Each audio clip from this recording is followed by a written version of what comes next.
de pregrado, pero pues eh, es más grato todavía cuando es en estos temas que finalmente no siempre los estudiantes tienen la misma facilidad y el mismo interés por compartir.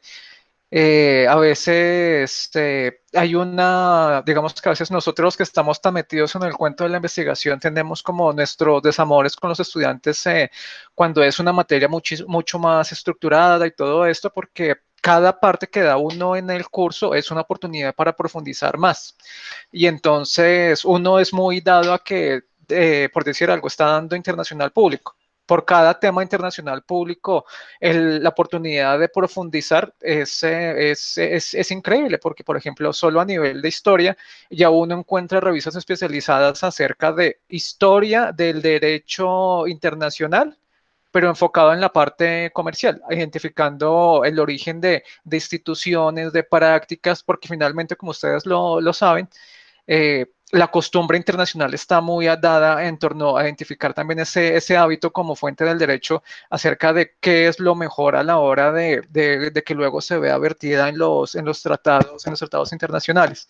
Entonces, cuando tiene uno el chip de investigador y da las clases de pregrado, entonces no siempre el ánimo con el que uno prepara la clase es el ánimo con que el estudiante luego va a asumir las lecturas que uno, entre comillas, dice optativas, pero que si uno siempre tiene la esperanza de que el estudiante las haga. Entonces, normalmente el estudiante no las hace. En cambio, en investigación ocurre todo lo contrario. Entonces, de entrada, el estudiante puede tener dos enfoques. Uno de ellos es, esto es un requisito, tomo la materia como un requisito y al final la despacho con los mínimos y listo. Y el otro enfoque es qué aspectos transversales de esto que estoy viendo yo en materia de investigación me sirven para mi ejercicio profesional. Y es por ahí por donde quiero iniciar esta charla el día de hoy. Hace un par de horas y aproximadamente hace más o menos un año, porque era el ejercicio que le estaba colocando a la estudiante, yo tenía una compañera de pupitre cuando trabajaba en universidad que hace un año estaba trabajando en un ministerio y entonces tenían que oficiar al Congreso y a la Corte Constitucional acerca de un proyecto de ley que generaba de un año para otro entre 1,3 a 3,2 billones de pesos en nuevo gasto. Entonces, el proyecto tenía vicios de iniciativa legislativa, no tenía apropiación de recursos. Un sector de los congresistas decían que eso no tenía mayor impacto fiscal y todo el cuento. Y finalmente, pues digamos que en una revisión previa que tenía del proyecto por parte de la Corte Constitucional, la Corte había preconceptuado de que tenían que resolverse conflictos. Entonces era algo referido a derechos sociales. Mi compañera entonces me buscó y todo el cuento, y entonces lo que me dijo era que necesitaba una amante. Yo le dije, como ocurre muchas veces, pues que no tenía el tiempo suficiente para ayudarle, pues qué pena y todo el cuento. Hasta que me insistió. Y entonces lo que me dijo fue, es que tengo un problema con un memorial y el memorial no está saliendo como yo estoy esperando. Y entonces yo le dije, bueno, pues habrá otra oportunidad, pues el trabajo no siempre tiene que ser perfecto y todo el cuento. Entonces me dijo, no, es que si no sale bien, es que me quedo sin trabajo, porque es que no, ya es porque para el ministerio es inaceptable que eso no salga bien. Bueno, entonces digamos que me compartió algunos apartes de lo que tenía redactado y todo el cuento. Y lo que necesitaban ellos era sencillamente decir en términos muy concretos, indicar cuáles eran los vicios de procedimiento que tenía este proyecto, decirle al Congreso y decirle a la Corte Constitucional, mire, este proyecto no tiene más alternativa que archivo, por lo que el gobierno está manifestando acerca de la iniciativa legislativa. ¿Cuál era el problema que tenía el documento que ella estaba redactando? Que era un documento de aproximadamente unas 20 páginas, que digamos que para un texto en lo cual hay un concepto es no tan extenso, pero a la hora de la verdad, cuando uno hacía el balance acerca de lo que se estaba vertiendo allí en el texto, no se entendía efectivamente qué era lo que estaba allí defendiendo y argumentando. Luego de que compartimos un poco las impresiones, la finalidad y todo lo que ella necesitaba, el texto quedó de 10 páginas. y las revisiones posteriores, ella me comentó, pasaron común y corriente, es decir, sin mayor eh, problema por el resto de la oficina en la cual ella se desempeñaba. Ahora está en otro ministerio. Entonces, esto para que ustedes tengan en cuenta que la redacción puntual, precisa y siempre identificando de antemano cuál es el propósito de lo que yo necesito transmitir, da muy buenos beneficios. Y entonces en este caso les estoy contando algo verídico. Estamos hablando de 1.2 a 3 algo billones de pesos, que en este momento hubieran significado un margen de restricción en esta crisis para el gobierno nacional. Entonces, eso es para que ustedes tengan en cuenta que a pesar de que a veces se pasa por estas materias como, no, eso, la escritura breve, eso como que lo mejor es que la cita textual, la cita de refuerzo por vía de autoría, entonces no siempre es lo mejor en términos prácticos. Voy a compartir entonces la presentación.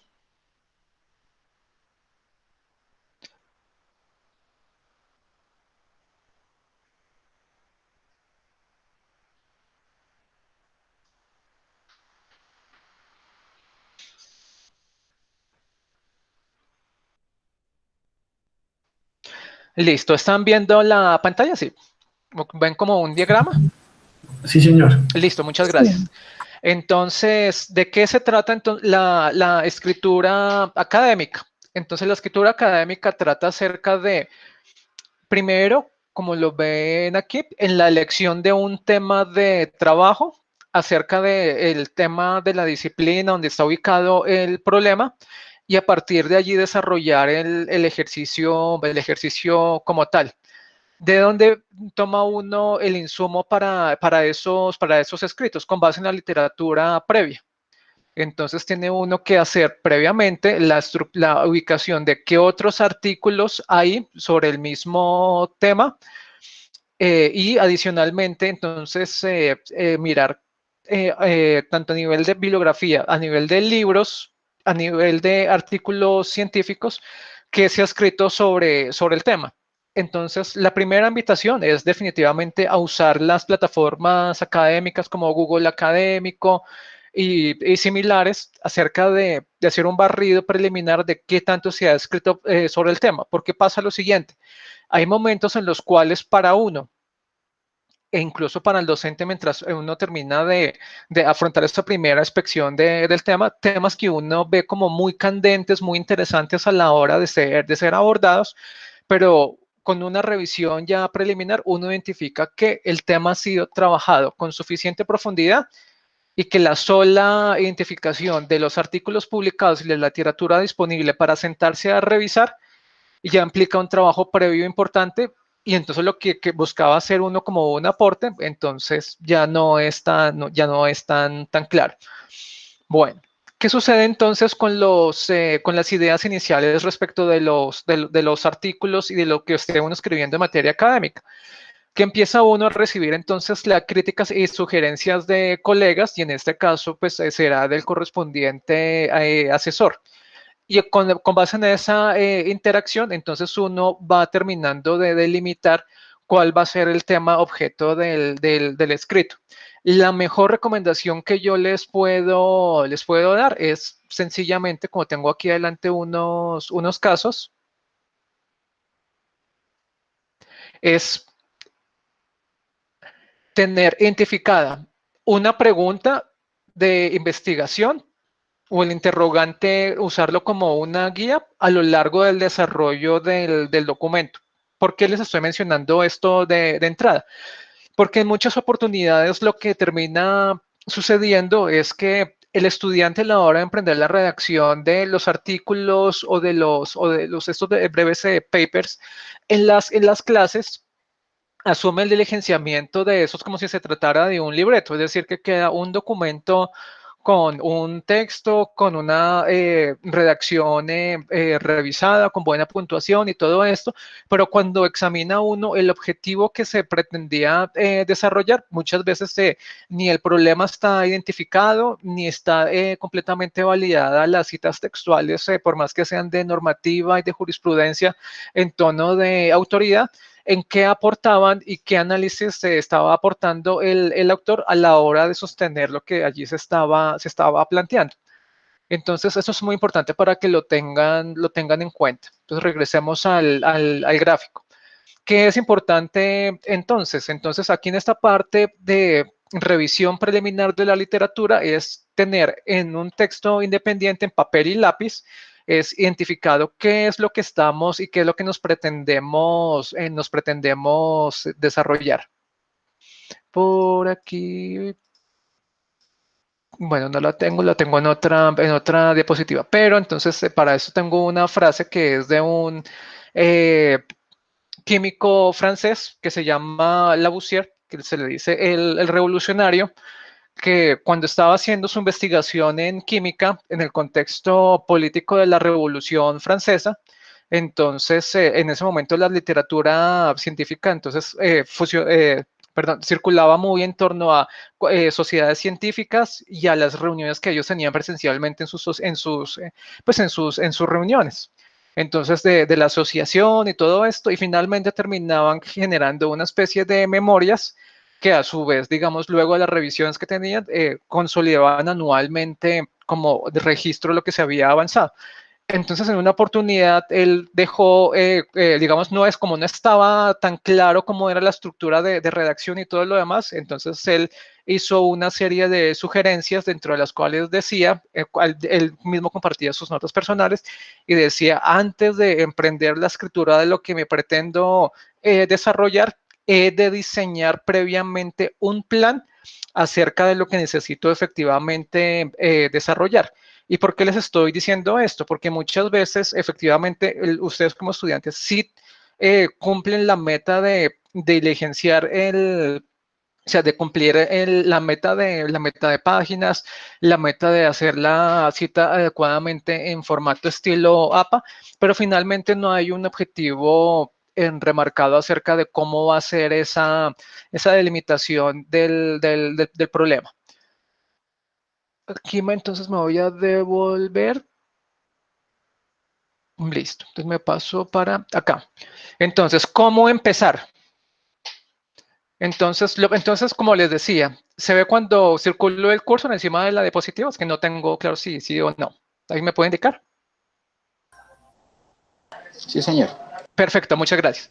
Entonces, ¿cómo empezar? Entonces, como les decía, entonces usen Google Académico, las plataformas, bases de datos de la universidad y ingresen el tema con el cual ustedes quieren hacer su trabajo como primer parámetro de búsqueda en Google Académico a ver qué hay. Y hagan un filtrado por los últimos 10 años y a partir de ahí, de ese cuerpo de conocimiento disponible, ustedes van tratando de ir perfilando un problema. Ese es el primer paso.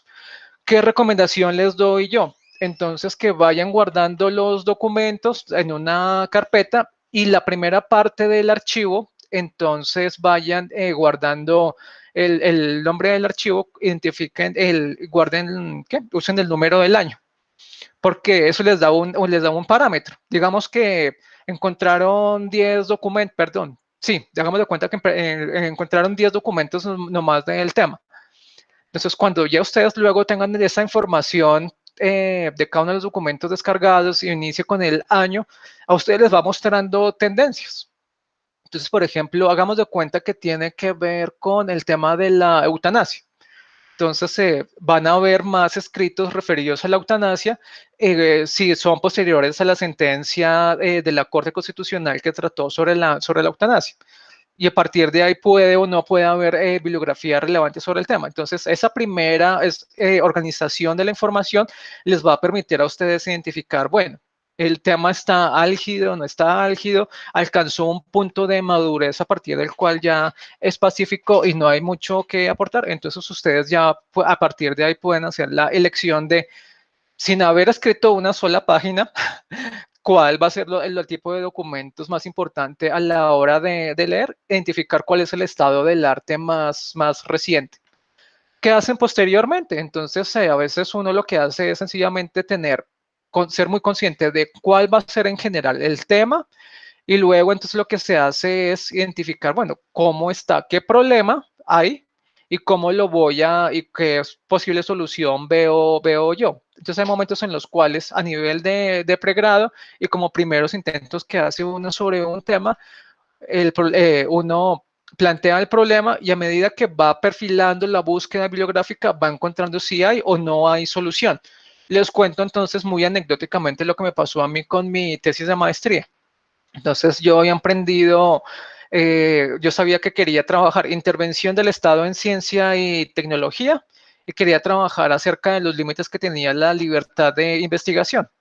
Entonces, el Estado efectivamente tiene actividad de ciencia y tecnología, tiene Colciencias, ahora Ministerio de Ciencias, realiza una labor de financiación de los proyectos de investigación. Si es sobre sujetos vivos, sean animales, vegetales o sujetos humanos, hay que pedir permisos y todo esto. Y entonces yo quería trabajar sobre los límites y entonces me quedé pensando, bueno, entonces voy a hacer mi trabajo de acuerdo a lo que yo veo en materia de el uso, perdón, la investigación, los límites a la investigación en transgénicos. Entonces, porque hay una tensión acerca de la iniciativa privada, el uso de la investigación o la investigación en el contexto de la empresa y ese límite estatal también de protección acerca del medio ambiente y todo eso. Entonces hice mi anteproyecto, todo lo demás, pasé por los comités y todo esto. Y luego profundizando en la revisión bibliográfica, entonces, de acuerdo al título que yo tenía de mi anteproyecto, en ese momento ya proyecto, o sea, con el subtítulo de investigación en transgénicos y límites a esa libertad, tal cual. Encontré un artículo que tenía todo lo que yo me había propuesto realizar. Y aparte de eso, entonces decía estudio comparado en la Unión Europea, o sea, unos parámetros de análisis para el resto de la legislación europea. ¿Qué sucedió? Que me quedé sin tema. Entonces tuve que retornar al gran tema que yo tenía al inicio del proyecto y quedarme con esas líneas focales y volver a hacer el ejercicio. Entonces, ¿qué aprende uno en este contexto? Entonces, finalmente, que el cuerpo del conocimiento disponible y esa revisión previa que tiene uno acerca de los documentos es en cierta medida un seguro acerca de cuando realice la profundización y se identifique si hay o no hay problema, entonces reenfocarse rápidamente. Entonces, ese gran tema que va a tener uno de base, uno lo que debe tener es el cuidado acerca de que aun cuando haya solución, va a haber de nuevo algún nuevo problema por solucionar y voy a salir adelante. Listo. ¿Qué más tiene uno que hacer? Entonces es plantearse una estructura puntual acerca de cómo voy a llevar adelante mi trabajo. Entonces vamos yo a buscar por aquí unos casos. Planteamiento del problema. No, no lo tengo aquí a la mano. Espera un momentico a ver si lo tengo, lo encuentro por aquí.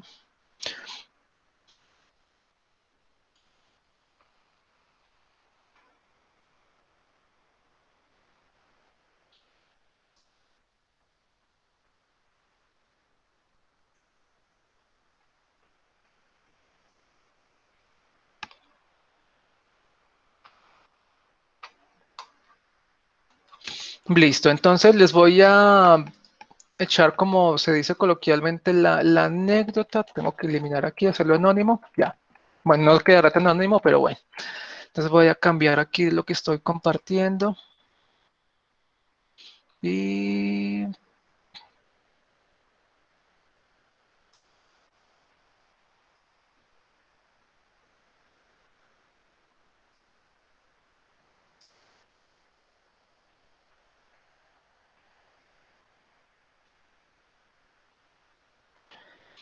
listo, entonces este documento, entonces, bueno, pues se ve hasta la nota y todo, pero bueno, ignoren eso.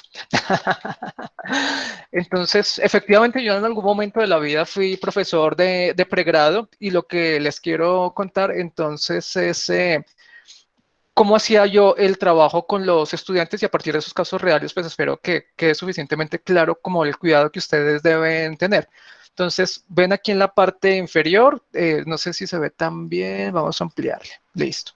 Entonces, el escrito tiene 9 páginas. ¿Cuál era la labor que yo les había puesto a los estudiantes? Es monten su idea entonces previo a este ejercicio habían hecho el anteproyecto en unas 5 páginas. ¿Por qué en 5 páginas no más? Porque a mí lo que me interesaba era la calidad conceptual del trabajo, que es otro aspecto muy, muy importante, la calidad conceptual del trabajo y la calidad de la redacción versus tener que analizar y revisar. En ese momento eran cerca de como 35 estudiantes. Los 35 estudiantes multipliquen 10 o 15 páginas por 35 a partir de qué tanto tenía que revisar de una clase para la otra.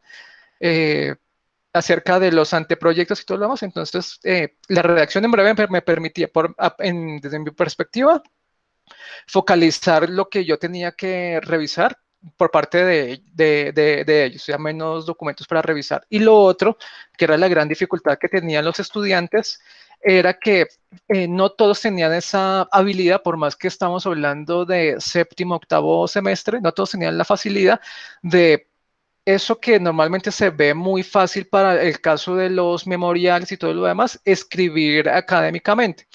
Entonces, ¿qué les pedía yo? Hagamos el ejercicio, porque yo nos decía, no, profe, es que ese trabajo que usted nos está pidiendo es muy fácil, lo podemos tener hecho de una semana para la otra. Entonces yo les decía, no.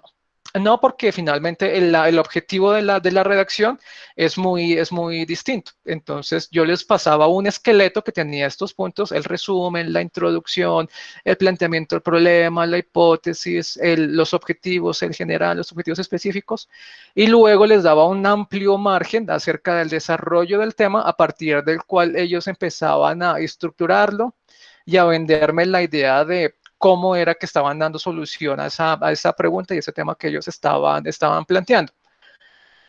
Entonces, en terreno, ¿qué se identificaba? Entonces, lo primero es que ellos asumían que la redacción entonces era una redacción de carácter lineal, es decir, que uno primero hacía el resumen y el resumen era finalmente como la guía para todo el resto del trabajo. Y cuando iban evacuando cada una de las fases previas del documento, entonces ya para cuando llegaran aquí abajo al final, a la conclusión, entonces más o menos hacían esto.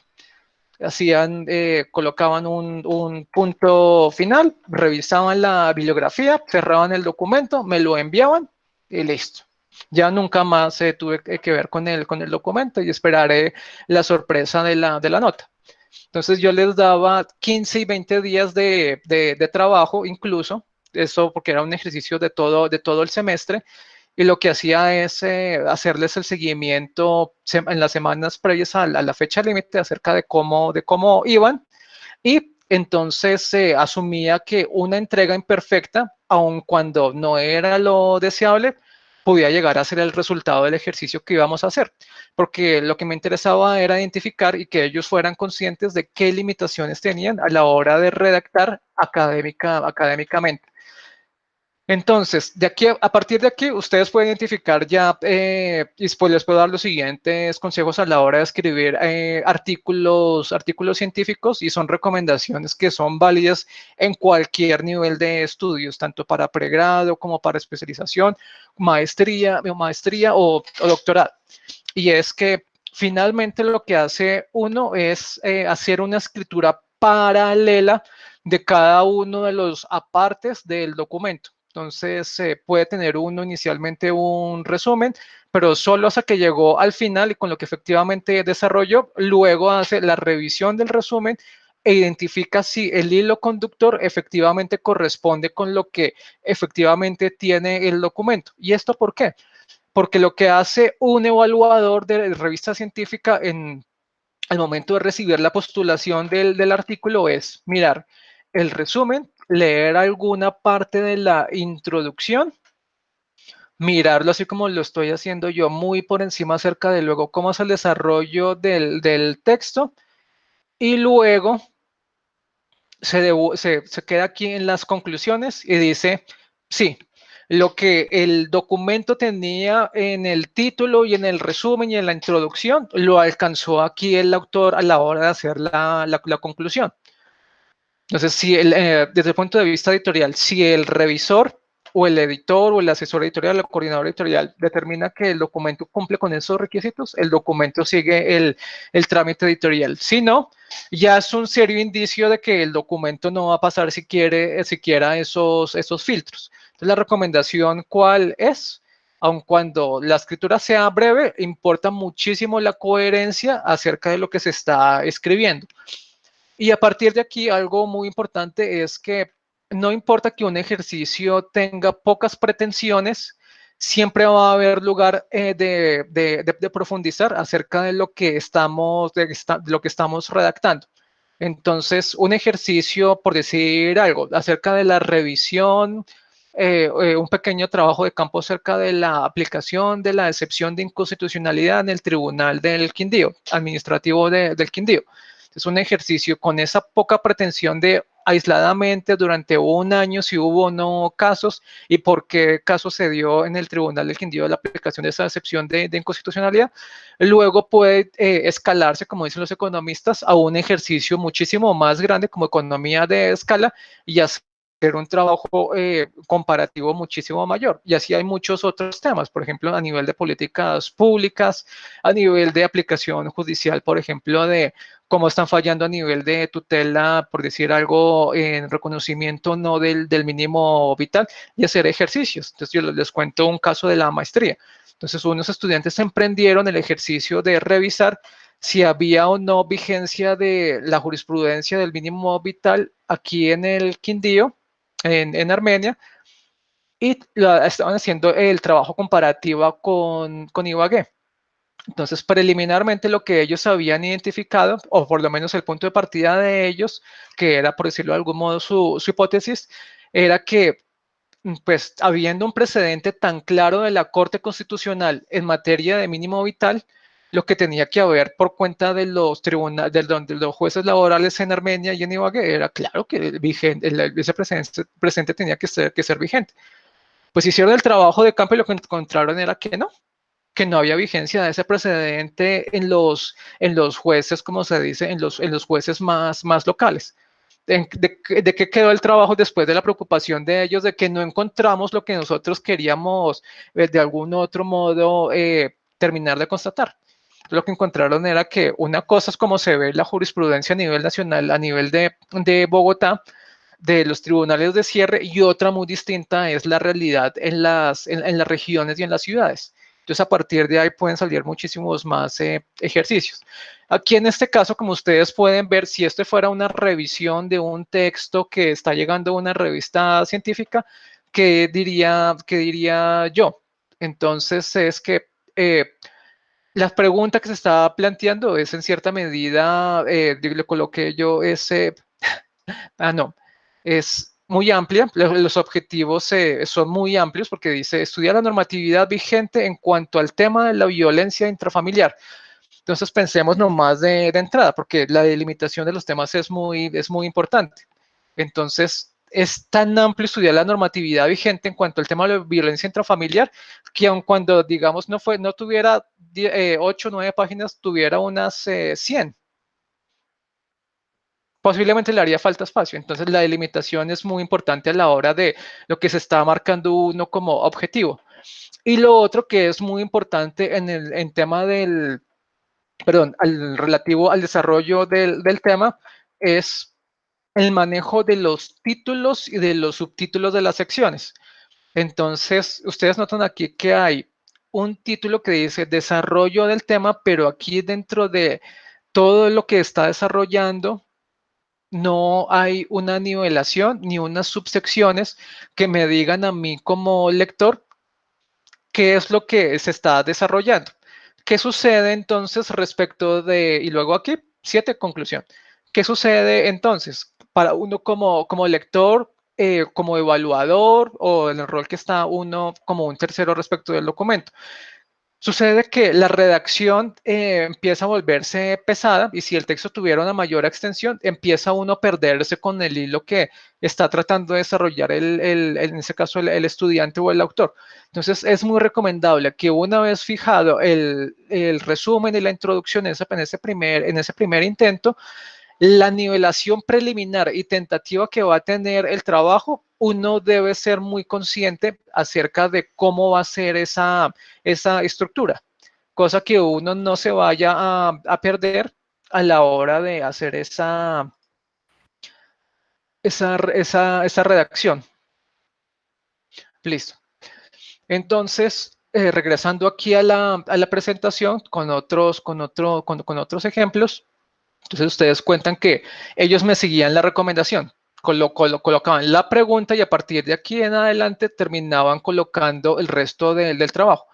Entonces les decía yo, pequeño, inquietudes de estudiantes de pregrado llevaban a grandes temas todavía por resolver. Título del trabajo: los niños, niñas y adolescentes tienen derecho a tener una familia cuando se encuentran en calidad de ser adoptados. Listo.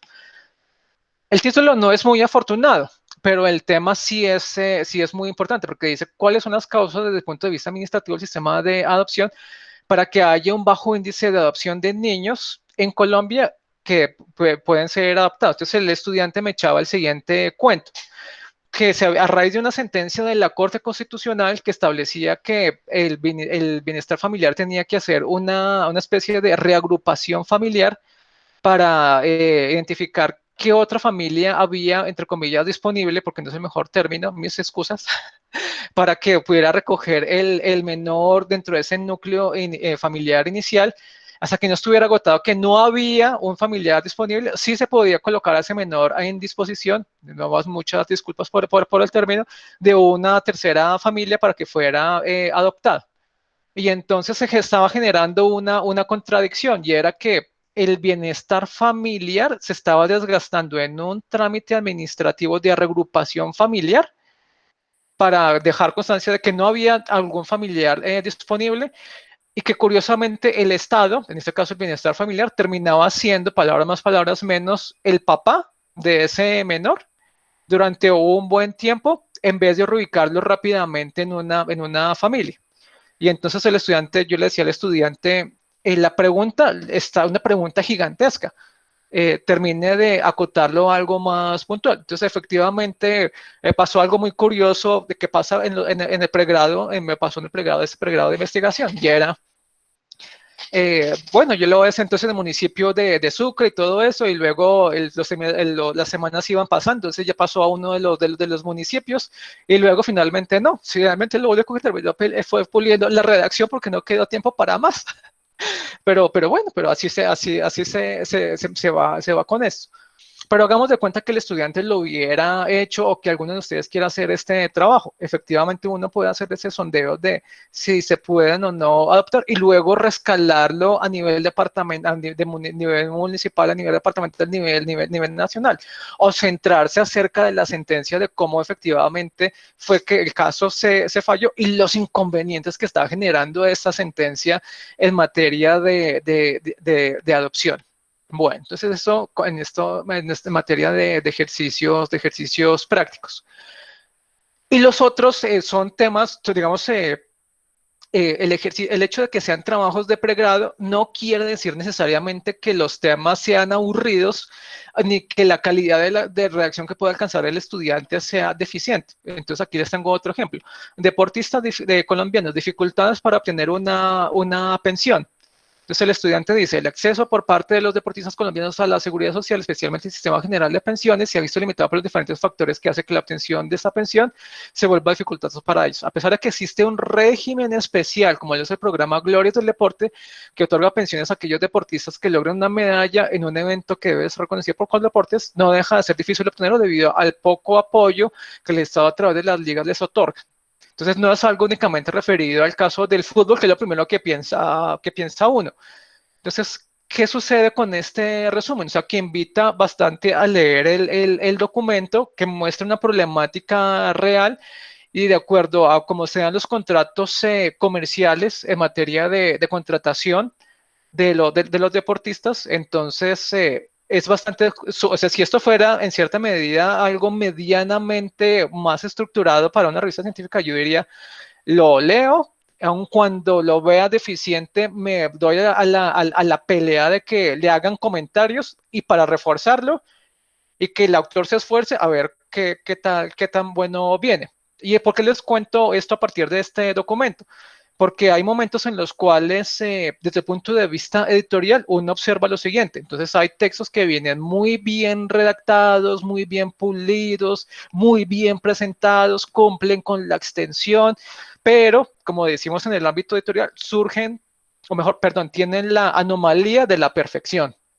Y la anomalía de la perfección es que viene tan bien redactado que uno empieza a mirarlo por uno por otro lado y dice, ¿cuál es el problema del texto? Entonces uno empieza a escudriñar, hace la revisión que les decía hace un momento de el resumen, la introducción, pasa rápidamente por algún otro aspecto en torno a la estructura y llega a las conclusiones y uno dice, ya sé por qué viene tan perfecto. Entonces viene con todo de forma muy bien, porque es que desde el punto de vista de fondo viene flojo. Entonces, ya.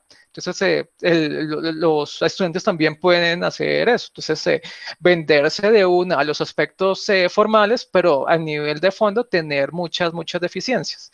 Entonces, ¿qué tiene uno que hacer como profesor, como evaluador, como persona de revista que está desde la otra cara de las revistas científicas? Es evaluar cada tema en su contexto y asumir que hay que las presiones de tiempo juegan en unos casos en contra y otras cosas a favor.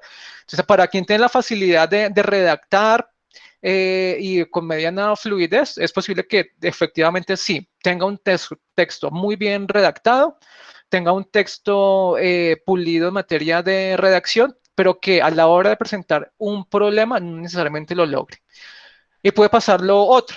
Entonces, que alguien que identificó un problema, que hizo el ejercicio poco a poco concatenadamente de hacer su texto, entonces no necesariamente tuvo todo el ejercicio de pulirlo lo suficiente por la presión de tiempo hasta efectivamente tenerlo completamente finalizado. Entonces, ¿qué sucede?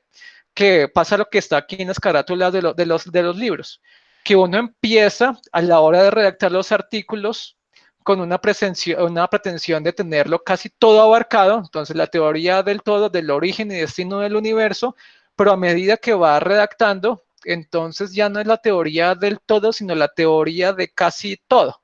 Y por allá cuando está terminando, la redacción y con el límite de tiempo, entonces tiene que hacer aún más un ejercicio de ponerse la mano en el corazón y regresar incluso, porque es lo que les estoy comentando que tiene uno que hacer, regresarse al resumen que estaba redactando en función de la teoría del todo, para que quede más o menos así, de acuerdo al hilo conductor de lo que efectivamente tiene, y es, estoy presentando aquí una teoría inexacta acerca de casi todo.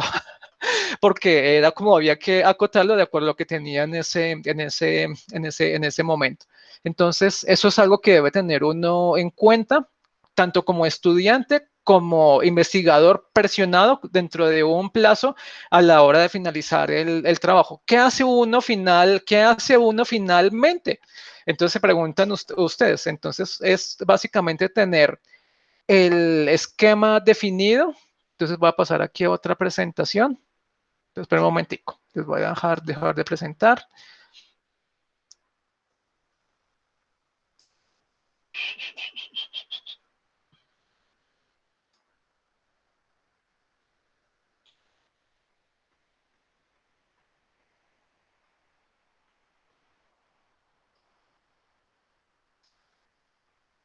Listo. ¿Me confirman si están viendo la presente? ¿La diapositiva? Yo no la estoy viendo en este momento. Espera un momentico, entonces confirmo, a ver. ¿Ya? Sí, ya. Sí, ya está cargando. Listo, perfecto, muchas gracias. Entonces, lo primero es identificar que efectivamente escribimos con un propósito puntual. Entonces, la recomendación es, mira, no importa que, o mejor dicho, o sea, lo puntual es, colóquele el título a su documento cuando sea un título provisional y use la herramienta de Word para generar un comentario y entonces le coloca ahí la idea principal con la que usted va a desarrollar su texto. Y así por cada una de las secciones que usted va teniendo y va a tener su trabajo. ¿Por qué? para que a medida que usted va desarrollando cada una de esas secciones, usted entonces va haciendo el chequeo de qué tanto tiene. Con eso no pasa, como les mencionaba y les mostraba en las diapositivas anteriores, que les queda el título y el resumen con la pretensión de abarcarlo todo, y por la presión del tiempo lo entregan con ese título, y cuando lo recibe el evaluador les va a decir, no, aquí tiene dos opciones, o terminar de abarcarlo todo, o de modificarle y colocarle una teoría inexacta acerca de casi todo.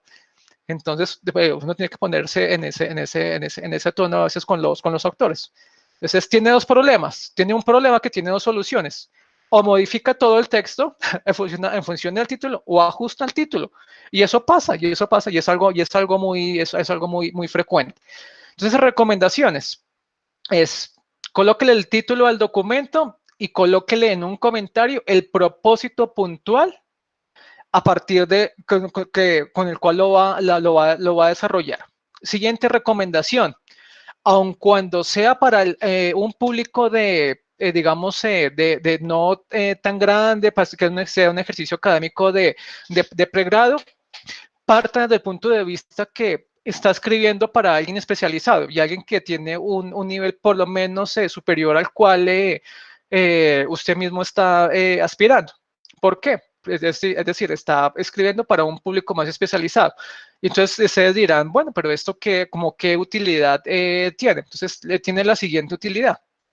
Y es que esa tendencia que tienen a veces, mientras se acoge este tipo de escritura académica, de empezar a definirlo todo, de empezar a citar 3 y 4 y 5 manuales definiendo un concepto, por ejemplo, en materia de acciones populares, como eran las acciones populares en Roma, en el Código Civil, en la Ley 472, las modificaciones que ha tenido a partir del código, del CEPAC y todo esto, para finalmente venir a hablar acerca de una acción popular de restitución del espacio público en Armenia, se ha echado fácilmente 5 o 6 páginas o más sobre algo que finalmente no va a ser el objeto del trabajo.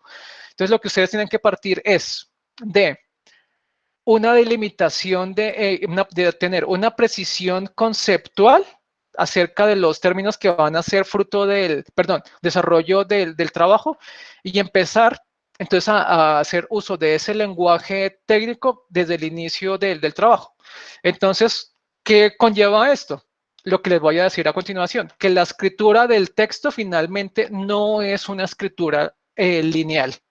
Entonces, primero está el resumen y todo el cuento, pero termina uno primero haciendo el marco conceptual o la precisión terminológica. Luego de esa precisión terminológica de lo que es esa zona de consenso, ustedes delimitan el problema, hacen igualmente el abordaje teórico a partir del cual van a desarrollar el tema. O sea, miren cómo termina siendo la escritura académica. Entonces, primero, la precisión conceptual. Luego hacen la delimitación del problema. Luego se pasan aquí al tercer punto, que es hacen el desarrollo metodológico y luego conclusiones. Entonces, finalmente, no se escribe linealmente, sino que hacen toda esta serie de saltos. Entonces, primero por el 2, luego van al 1, luego al 3 y luego al 4. Y luego, ¿qué hacen? Se pasan, como digo yo, se vuelven al punto 0, que es el resumen, y lo ajustan en función de lo que efectivamente fueron aquí encontrando. ¿Cuál es la recomendación que yo les hago? Por lo que van a ser sus conclusiones, por lo que van a ser su desarrollo metodológico, por lo que va a ser su marco conceptual y la delimitación del problema, o eso ustedes lo pueden hacer en un solo documento, hagan un texto independiente. Y entonces, ¿por qué? Porque a medida que va uno leyendo y que va uno perfilando la idea en la cabeza, uno va haciendo, va sacando conjeturas. Entonces, por decir algo acerca del documento que estábamos mirando del estudiante que estaba mirando, ¿por qué hay un bajo índice de adopción de niños, niñas y adolescentes en Colombia a raíz de esta sentencia de la Corte Constitucional?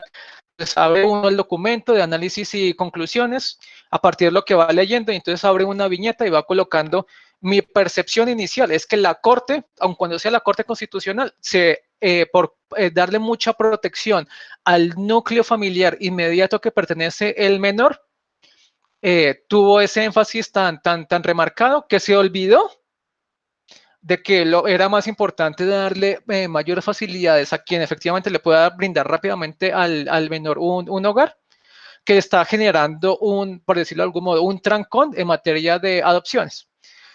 ¿Es del todo una conclusión? No, pues posiblemente no, porque todavía hace falta hacer el desarrollo metodológico, hacer las indagaciones con el bienestar familiar, terminar de hacer la revisión de la jurisprudencia de la Corte que tanto ha dicho de allá para acá. Pero si todo eso terminó sustentando, entonces no les va a pasar lo siguiente que suele pasar, y es que hacen la precisión conceptual, hacen la delimitación del problema, hacen el desarrollo metodológico, se llegó el momento de entregar y están a media hora de entregar conclusiones. Entonces está el texto muy bien hecho, pero a la hora de rematarlo con las conclusiones están por debajo de lo que analíticamente tenía el texto en los niveles previos.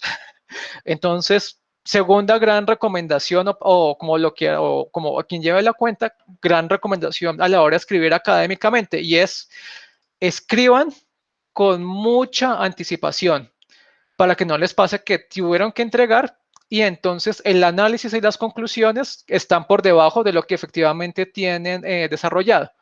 Y entonces, ¿qué pueden hacer? Entonces, aquí la otra recomendación que les estoy haciendo.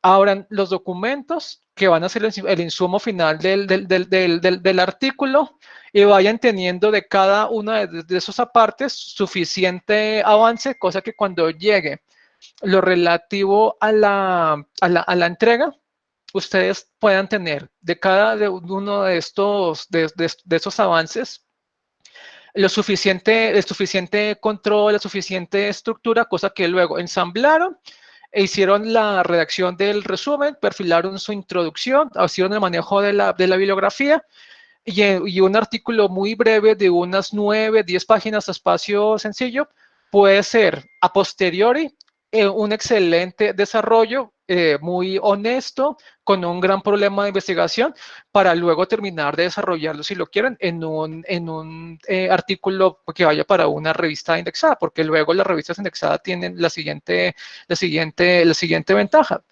y es que como la revisión por pares es un ejercicio anónimo, a uno lo que le importa finalmente es no que, es decir, que el texto tenga un excelente desarrollo independientemente de quien lo escriba.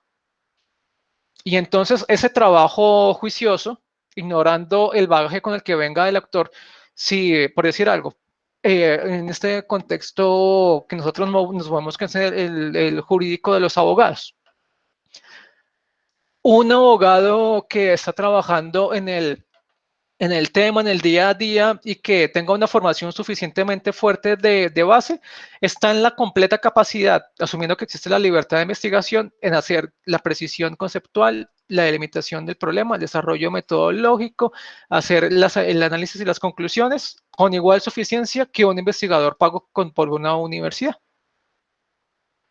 Y lo mismo ejercicio lo puede hacer igualmente un estudiante o ya graduado, es decir, ya un profesional. Si tiene la formación suficientemente fuerte, está en la capacidad de concurrir a una revista científica y darse la pela a ver si lo que tiene está suficientemente fuerte como para que se lo publique. Y puede que de golpe sí, porque yo cuando estaba trabajando en otra universidad había casos así. El texto venía incluso como medio chueco, porque bueno, no es tan fuerte, no está familiarizado con las normas APA, pero el tema venía suficientemente trabajado. Y entonces ahí hay momentos en los que tiene uno que reconocer que las presiones de tiempo juegan así y no nos ponemos, como se dice, no nos sonrojamos. Sencillamente aceptamos, pedimos que se complemente y todo lo demás. ¿Dónde está el problema? Cuando acudir a las fuentes de autoridad, que la Corte Constitucional, que el autor, que dice fulano, se vuelven la voz principal del texto en defecto de quien efectivamente está posando como autor del documento. Entonces, ¿qué es más importante en los artículos científicos? Entonces, es tener todo esto redactado en voz propia, y entonces hacer uso de las citas textuales lo menor posible. Y que si se hizo la cita textual, entonces la cita textual no distraiga al lector acerca de lo que efectivamente uno está exponiendo y ha encontrado con base, pues, revisando el tema.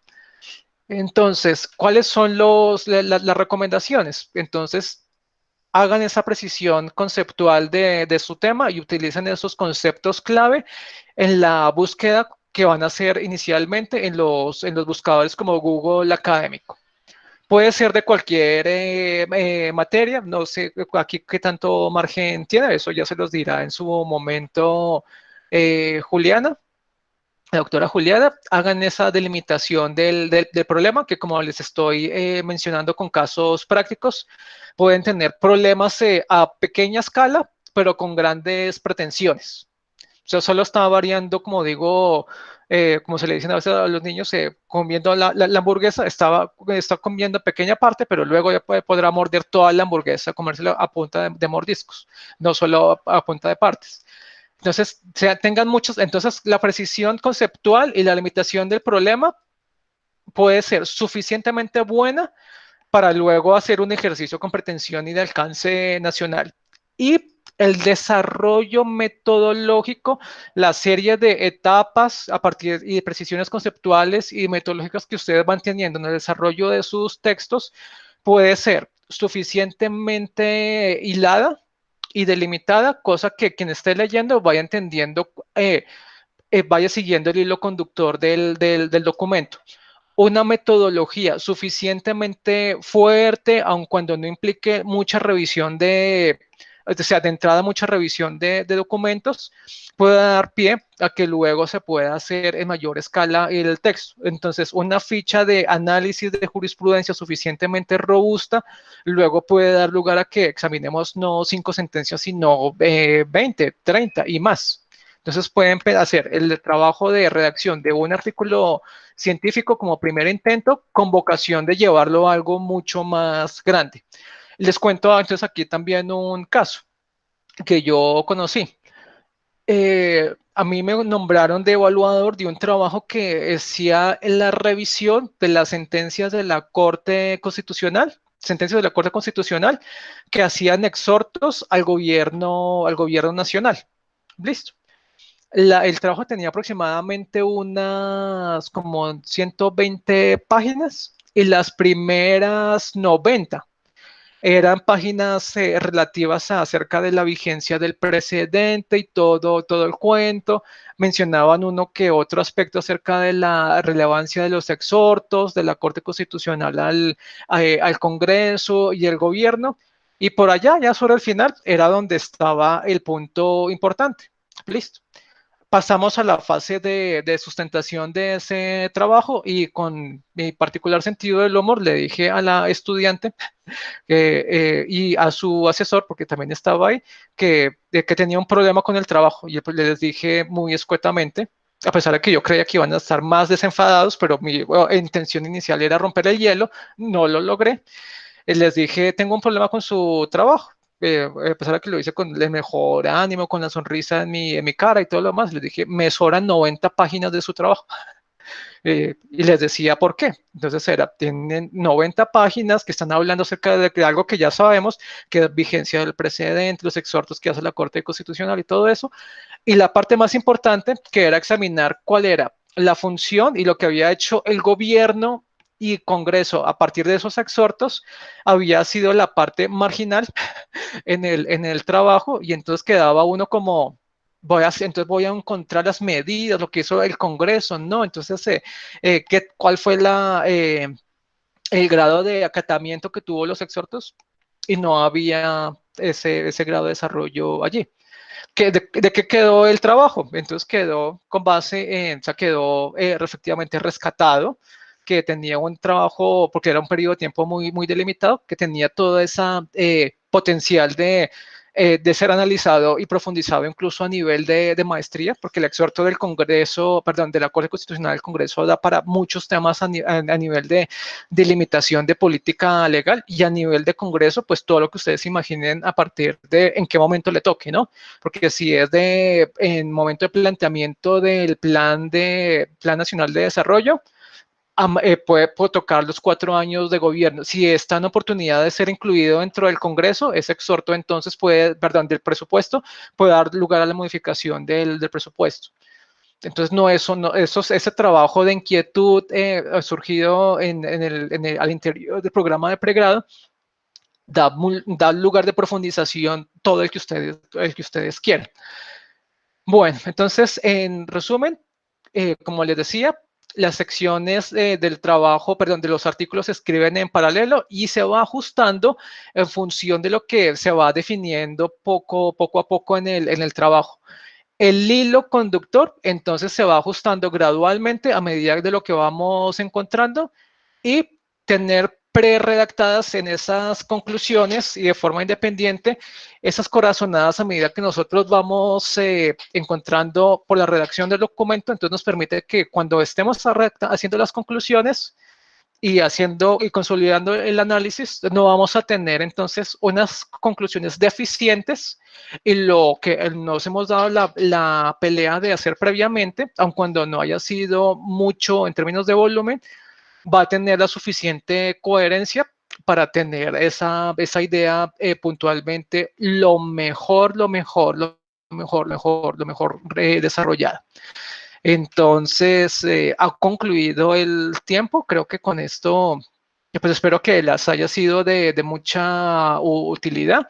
Entonces, hemos reunido entonces la redacción de textos académicos, como les decía, particularmente pues enfocado más en artículos. Miramos algunos casos prácticos. No sé si tienen alguna inquietud, si quieren que miremos más ejemplos, si tienen preguntas que me quieran hacer. Pues siempre hago la pregunta si tienen, ¿cómo es? Tienen preguntas, dudas, aclaraciones y manifestaciones del libre desarrollo de la personalidad también. Estamos en Facultad de Derecho. Sí, entonces, escucho.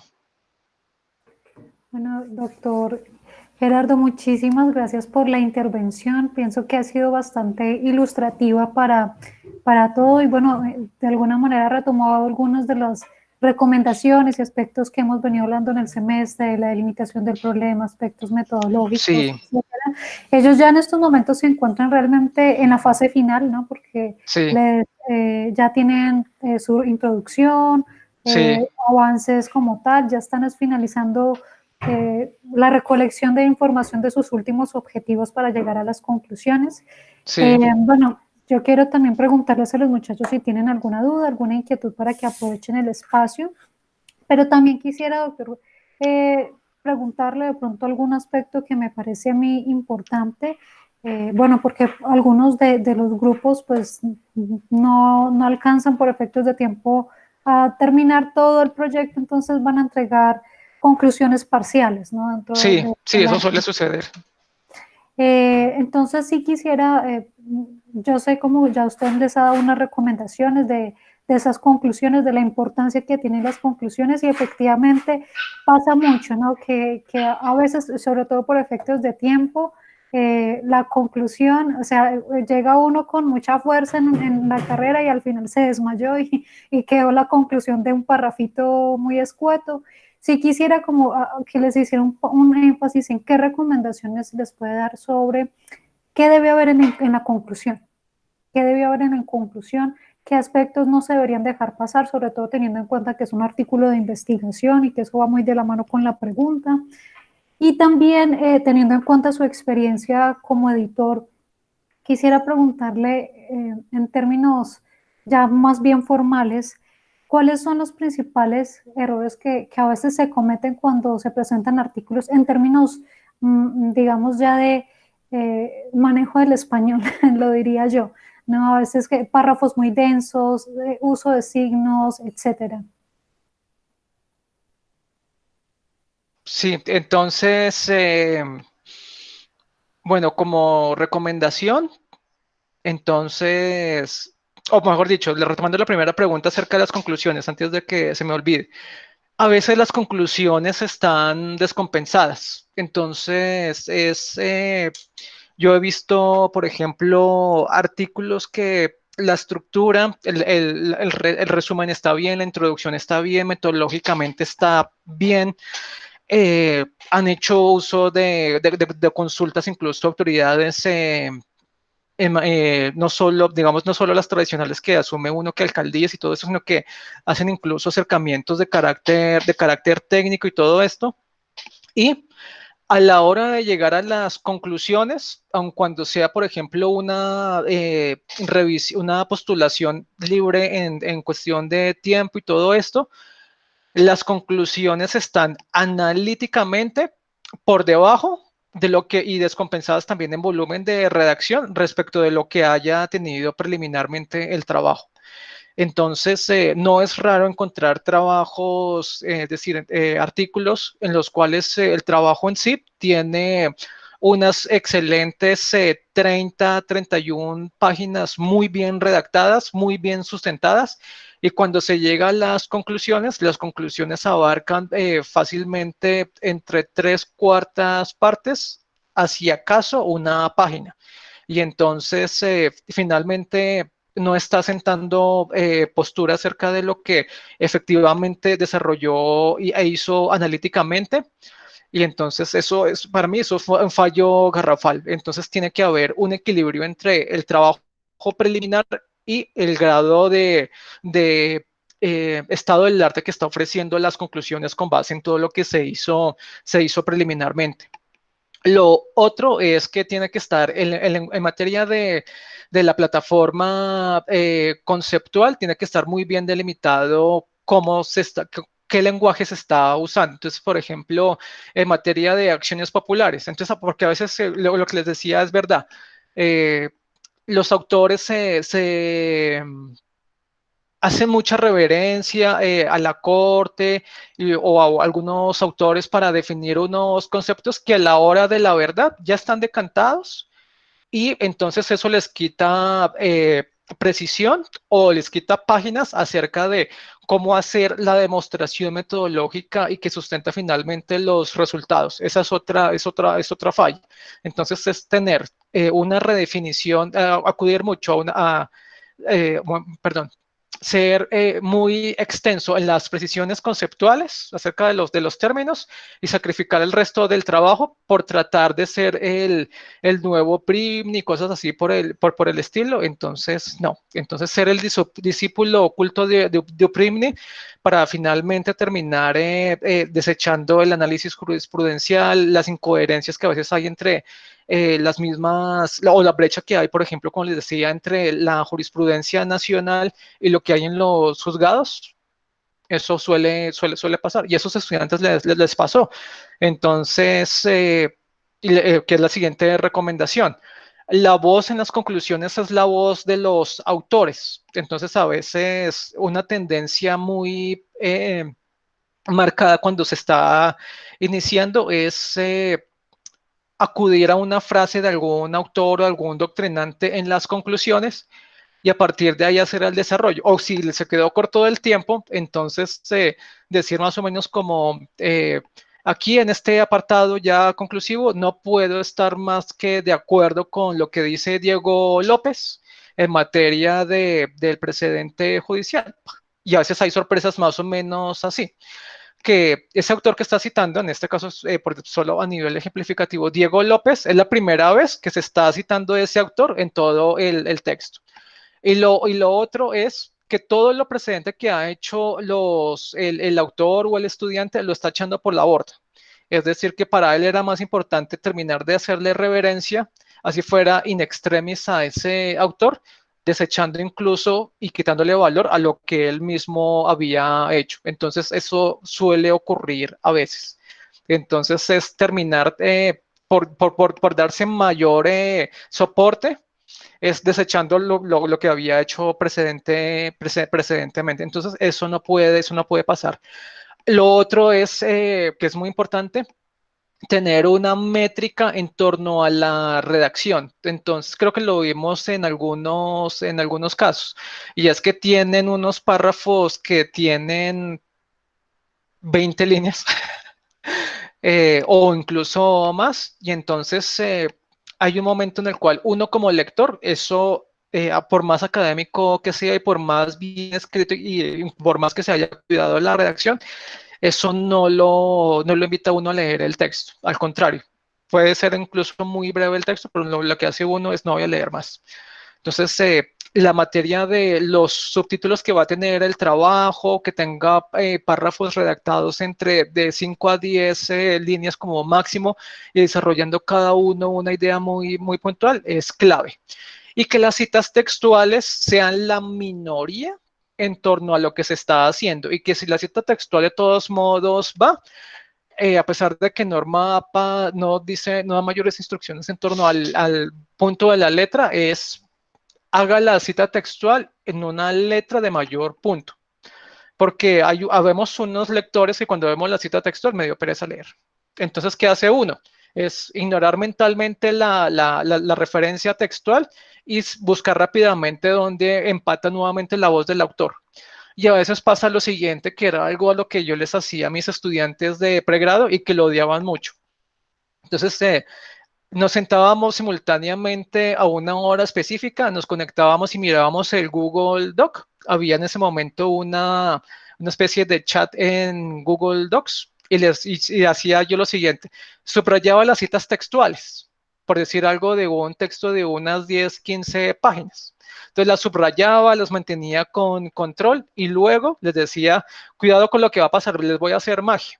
Y le daba a suprimir. Entonces quedaba de 10 páginas, me quedaba con 3. Entonces le decía, es su redacción efectiva son 3 páginas. Y luego les hacía cuentas, revise cómo va el hilo conductor con base en lo que es su redacción. Hay hilo conductor, entonces entonces les hacía caer en cuenta muy en caliente en lo siguiente. No tenía hilo conductor, en la voz que traía de esas sentencias de otros autores se robaban totalmente la centralidad que él debería haber tenido en el desarrollo del trabajo. Y finalmente, entonces, aun cuando estuviera muy cuidado de redacción, no había una fortaleza ni un planteamiento siquiera del problema suficientemente fuerte. Entonces, la recomendación es, en vez de tener tanta extensión de trabajo, es prioricen tener conceptualmente mucha precisión, delimitar el problema, decir con qué autor se va a trabajar y metodológicamente decir cómo va a ser el trabajo y tener esa coherencia interna muy bien definida. Luego en redacción y a medida de lo que efectivamente qué tan grande sea el tema, les da luego márgenes para hacer un mayor desarrollo. Entonces, por ejemplo, eh, bueno, ahorita me dio la pregunta. Pasa lo siguiente. Cuando les pongo, por ejemplo, a mis estudiantes de maestría parámetros para la redacción del trabajo, les digo, redacten por cada una de estas secciones unas 8 páginas y las van redactando simultáneamente. Entonces hay unos que dicen, no, pero es que ¿cómo vamos a hacer eso? Si es que eso es como si todos estuvieran borrado y todo el cuento. Y luego, tranquilos. ¿Y cómo vamos a llenar las 50, las 70, las 80 páginas? Le digo, tranquilos. Luego, entonces, de cada una de estas partes, a medida que las van desarrollando paralelamente, se van dando cuenta que haber alcanzado el tope mínimo de redacción que se estaba pidiendo es efectivamente alcanzable. Y que incluso si quieren extenderse un poco más, como son desarrollos de esas secciones en paralelo, pueden hacer dos cosas, extenderlo o reducirlo. Pero la coherencia interna que tiene el documento es de una fortaleza que para uno luego como lector, como revisor y luego para el evaluador, lo va a agradecer y va a encontrar el valor de lo que efectivamente hay allí. Entonces, esa es la recomendación. Entonces, es pensar, como dicen a veces, fuera de la caja de arena, en que el desarrollo del texto es completamente lineal, asumir que Entonces tienen que irse, redactar primero como sobre la mitad del documento, irse luego al inicio y luego al final, y asumir que no se redacta en versión final. Y les cuento lo que le decía a un juez. Entonces les decía, ustedes son los únicos que redactan en versión final, porque por cumplir el término pueden emitir la sentencia y todo el cuento. Y si se equivocó, pues se equivocó, pero ya no revisó. En cambio, a todos los demás nos toca redactar, revisar, volvernos a sentarnos y volver a ajustar. Y entonces el juez me respondió del siguiente modo y me dijo, sí, profe, porque es que al fin y al cabo, si uno se equivocó siendo juez de instancia, para esto existen los recursos y revocarán. En cambio, en la academia no es así. Uno tiene que revisar mucho antes de. Entonces, esa es la recomendación. Creo que había otra pregunta, no recuerdo. Sí, en el chat nos Ah, listo, ¿verdad? preguntaba Juan Camilo. Nos decía si sería válido o erróneo firmar respecto de la conclusión, si no se puede hacer acopio a un autor que se citó en el cuerpo como tal Ah, del como, como, artículo. como, como, como tal el artículo. Entonces, como todo, siempre depende. Porque ¿qué estaba haciendo usted con ese autor en el cuerpo del capítulo? Es decir, si lo estaba usando como referente teórico. Entonces, por ejemplo, uno que fue del trabajo de maestría en el cual Juliana nos ayudó amablemente, hay unos autores que son Kapicewski y Taylor, y ellos se examinan metodologías en torno a cómo revisar sentencias y cómo es su nivel de receptividad y acatamiento por parte de autoridades administrativas. Listo. Entonces, efectivamente, se cita en el cuerpo de ese trabajo a Taylor y Kapicewski con la metodología y todo el cuento. ¿Qué mención se hace de Taylor y Kapicewski en las conclusiones? No se hace mayor mención de Taylor y Kapicewski en las conclusiones. ¿Por qué? Porque lo que tienen esos autores era una ruta metodológica, una ruta teórica y una ruta metodológica. Pero no todos los trabajos van en ese sentido. Entonces, hay trabajos en los cuales uno busca, por ejemplo, rebatir esa postura, y entonces lo que hace uno en las conclusiones, si es rebatir, entonces es llamar en voz al autor y con base en los resultados que tiene uno, rebatirlo y decir, no, aquí hay lo que el autor da que por descontado que se está cumpliendo, no se cumple. Entonces, por ejemplo, el caso del mínimo vital.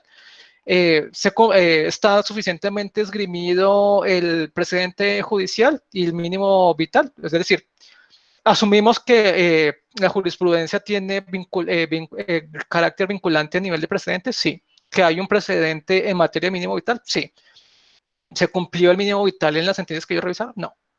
Y los autores que decían que eso era así tajantemente que hicieron los estudiantes, decir de tripas corazón que eso, digamos, está muy bien dicho en Bogotá y todo el cuento en la jurisprudencia nacional, pero como dirían los costeños, eso por aquí no pega. Entonces hace uno la mención de que esas menciones a veces tan generales tienen limitaciones a niveles micro, y uno hace esa mención y lo hace así. Entonces lo que está prohibido es sencillamente llamar en las conclusiones a un autor que en ninguna otra parte del texto se ha trabajado. Entonces, eso es lo que está vedado, porque queda uno como, les digo yo a mis estudiantes, usted está sacando un conejo dentro del sombrero, sencillamente como por darle un valor a su trabajo, pero eso no tiene ninguna finalidad, ni práctica ni académica. Entonces, me ocurrió revisando un artículo científico hace ya unos 8 años, que fue algo de urgencia, que estaba diciendo que no, no porque era un tiempo complicado, porque era fin de año y entonces me recibí la revisión el 20 de diciembre y era para retroalimentación el 26, porque el editor era un editor que estaba cerrando revista, y entonces me decía, tengo este texto, tuve un problema de comunicación, está postulado desde marzo, tengo que evacuarlo, entonces necesito un evaluador, usted ayúdeme con esto. Le decía, pero usted me está pidiendo imposible, es que por eso lo estoy buscando. Entonces hice la revisión. Entonces era un caso de revisión. Lo que había hecho el autor era revisión de reformas constitucionales y tenía inconsistencias a la hora de el número de reformas que estaba enunciando y revisando. Entonces había un sesgo en las reformas que estaba revisando. Y al final hacía mención, entonces empezaban las conclusiones del siguiente tenor. No puedo estar más de acuerdo con la postura de fulano en torno a la relación entre los poderes, no sé qué, Entonces yo revisé el resto del trabajo y no estaba en ninguna otra parte. ¿Y cuál era la centralidad que tenía el autor en esas conclusiones? Toda. O sea, la revisión de las reformas constitucionales, de las sentencias de constitucionalidad y todo lo que ella estaba haciendo, todo el trabajo se iba por la borda por darle la voz a ese autor, que era anglosajón, que en este momento no lo recuerdo, y que incluso estaba buscando el documento, pero no para mostrarles ese caso, pero es algo de lo que uno no debe hacer, porque se dio totalmente el trabajo a la voz de ese autor. Entonces, si es para hacer contraste, sí, si es para rebatirlo porque su resultado lo rebaten, háganlo, el mundo no se va a acabar. Y de hecho lo que se necesita es gente que sea lo suficientemente atrevida de rebatir los autores o demostrar limitaciones que tiene la teoría a nivel práctico, porque de eso nos encontramos siempre. Sí. Muchas gracias, doctor Gerardo, Bueno, no sé por si su hay más respuesta. inquietudes. Hablen ahora o callen para siempre, muchachos. Manifestaciones del libre desarrollo de la personalidad, como les digo. Eh, como les estoy diciendo, son aspectos de carácter práctico para muchos, en muchos rangos. Pues a veces los autores se emprenden incluso ya muy curtidos, colocan el título y todo esto y luego entregan y postulan el documento sin haberlo revisado del todo y uno les dice con todo el dolor del alma. Eh, tiene dos opciones: modificar el contenido en función del título o ajuste el título. Entonces, por ejemplo, una vez a un autor le dije, está haciendo la revisión de la iniciativa legislativa. Listo, sí. Entonces, en la jurisprudencia de la Corte Constitucional. Entonces el concepto decía de 1991 hasta la fecha y entonces efectivamente no era así. Era un periodo únicamente de 10 años. Entonces luego se delimitó a los 10 años, que era lo que efectivamente ofrecía el estudio. Y así se hizo. ¿Qué hizo el autor? Acogerlo, ya.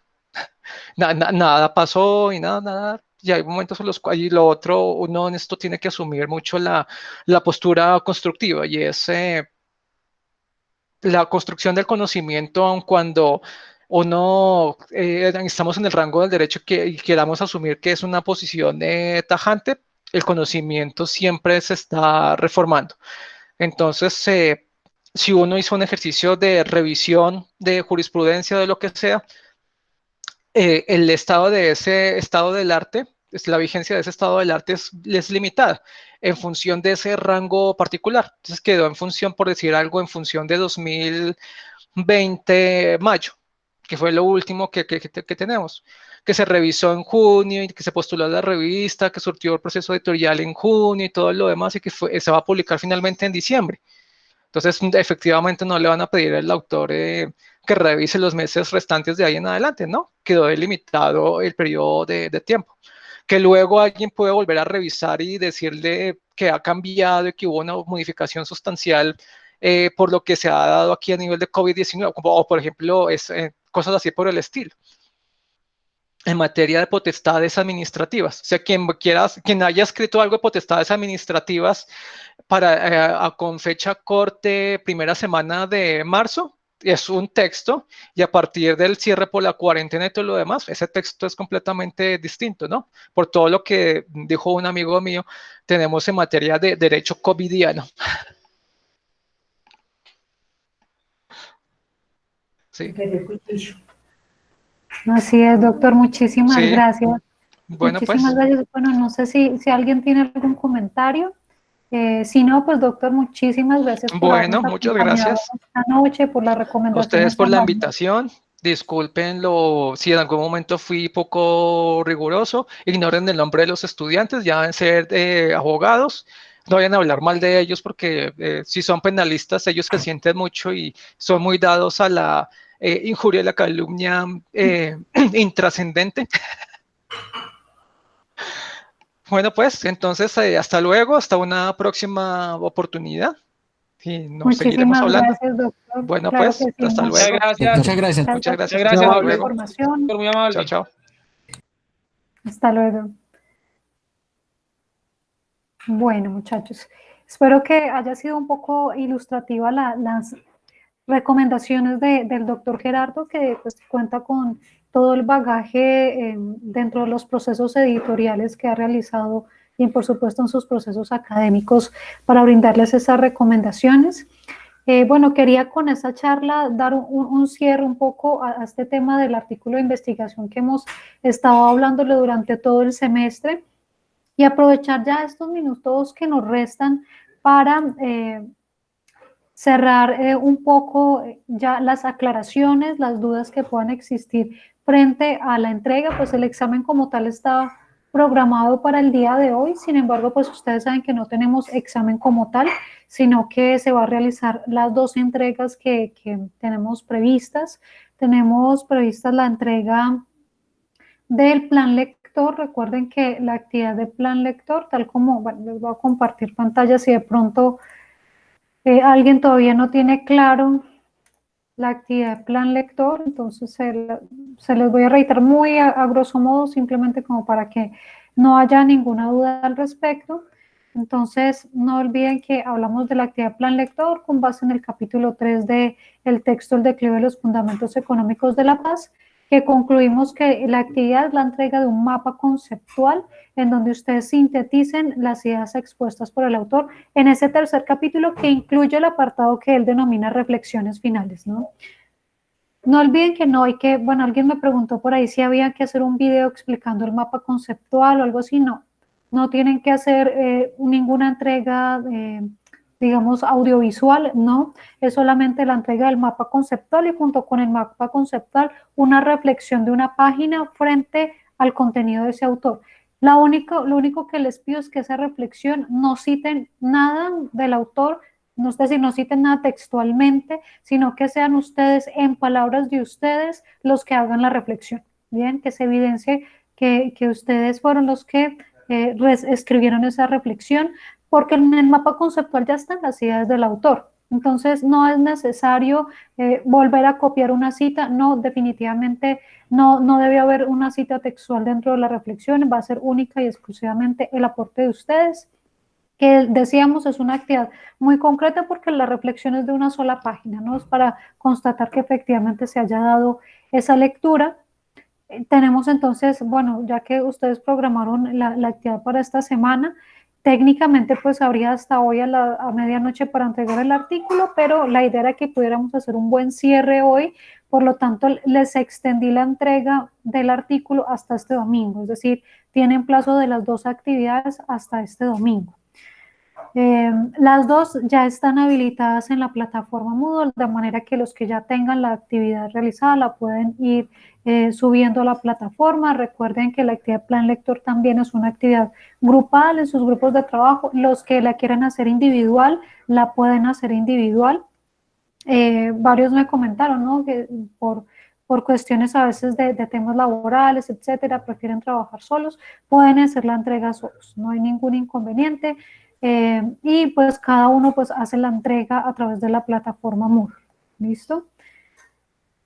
Ya lo que tiene que ver con la entrega del artículo de investigación, ya hemos hablado de estos diferentes aspectos. Solamente quería mostrarles muy rápidamente. Bueno, yo les mandé un modelo de trabajo final en donde están los diferentes puntos, ¿no?, que ya hemos hablado, el título en español, el título en inglés, los nombres de los autores, ¿sí? Entonces noten que este formato que yo les di, que la mayoría lo ha seguido a lo largo de los trabajos, es como se entregaría un artículo de investigación. Por tanto, no tienen que hacer portada, contraportada, etcétera, no. Aquí ya están sus nombres, con eso me basta. Y ya lo demás pues es cumplir con la estructura, ¿sí? Con la estructura que ya hemos hablado, título en español, título en inglés, nombres de los autores, resumen, palabras clave, abstract, keywords, introducción con los aspectos que hemos hablado a lo largo de todo el semestre, introducción que incluye contextualización, que debe plantear propiamente la pregunta o el objetivo de investigación, que debe plantear la parte metodológica en donde se indique, bueno, por ejemplo, aquí lo que les decía, la pregunta que vaya dentro del párrafo. Algunos en el segundo corte todavía me pusieron la pregunta por fuera del párrafo. No recuerden que la pregunta va inmersa en el párrafo como texto continuo, ¿no? Es por eso que surge el interrogante, ¿cuáles han sido los cambios? Bla, bla, bla, bla. ¿Listo? Y lo mismo que les decía, los objetivos también inmersos dentro del propio párrafo no se deben separar, ya que recuerden, estamos manejando un tipo de documento que es un artículo de investigación y que en ese sentido, pues a diferencia de lo que sería una tesis, en donde la tesis sí va como subtítulo, objetivo, pregunta, etcétera, en el artículo de investigación como tal no se maneja ese modelo. En el artículo siempre se maneja en la introducción, la pregunta, los objetivos, a modo de texto continuo, ¿no? Como lo pueden ver aquí, para estos efectos se realizará una descripción, ahí están hablando de su primer objetivo específico, la descripción del concepto de familia, luego identificaremos la evolución, ese era el segundo objetivo, y tercer objetivo es establecer los parámetros normativos. ¿Listo? Luego la explicación de la parte metodológica, el tipo de investigación, cuál fue el enfoque, cuál fue el alcance de la investigación. Y recuerden en el caso de ustedes que además se agrega un parrafito en donde indican cuál fue la técnica y el instrumento de recolección de información, que de hecho fue lo que noté que varios grupos les hizo falta en la entrega del segundo corte, que no incluyeron ese párrafo. Recuerden que no tienen que pegar el instrumento ahí, sino simplemente indicar la técnica que hemos utilizado o las técnicas, porque puede que hayan empleado varias, es el análisis documental y la entrevista, y para ello hemos empleado como instrumento de recolección de información los cuestionarios y las fichas bibliográficas, ¿sí? Un párrafo breve en donde se indique lo pertinente. Bien. ¿Hay alguna pregunta hasta aquí de la introducción? Bueno. Entonces ya hemos abarcado estos aspectos. La semana pasada hablamos de qué contiene el resumen y las palabras clave. Si tienen alguna pregunta, finalizando estas observaciones, me pueden hacer las preguntas que tengan.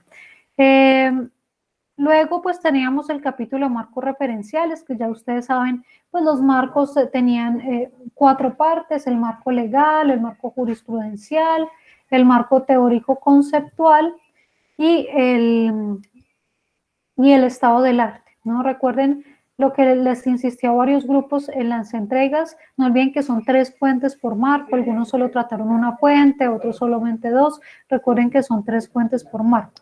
Y en el marco teórico conceptual, recuerden que se indica la escuela del derecho en la que se está trabajando. Y por ejemplo, en este caso vamos a abordar los del realismo jurídico. Entonces, cada uno que tenga muy claro cuál es esa escuela en la que se está basando. Luego, no olviden establecer la parte de los conceptos, ¿sí? Hay 2 conceptos importantes, por ejemplo, aquí destacaban el concepto familia, indicaban que este concepto se entiende según la RAE así, luego trataron otra sentencia, una definición conceptual que fue la que efectivamente trabajaron para la investigación. Noten que les dicen, para efectos de esta investigación trabajaremos el concepto dado por la Corte Constitucional. De la misma manera, luego definen el concepto de evolución, ¿sí? Noten que presentan diferentes posturas sobre la definición y luego toman una postura para efectos de la investigación. Esa parte es importante y aquí les reitero.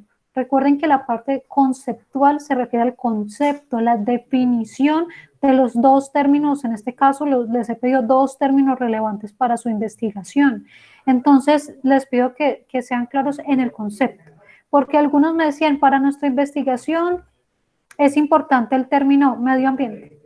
Y en lugar de decir qué entienden por medio ambiente en la investigación, decían, sí, el medio ambiente es muy importante, lo estamos malgastando, nos hace falta tener más conciencia. Y no está mal decirlo, pero no dijeron el concepto, es decir, no se cumplió con el mínimo que debía tener el marco. lo que mínimamente debería tener es la explicación del concepto que yo planteé. Si digo su importancia, si digo para qué sirve, todo eso es secundario. Lo principal es plantear el concepto. Si quiero decir lo otro, ok, lo puedo agregar, pero lo principal es el concepto como tal. ¿Listo?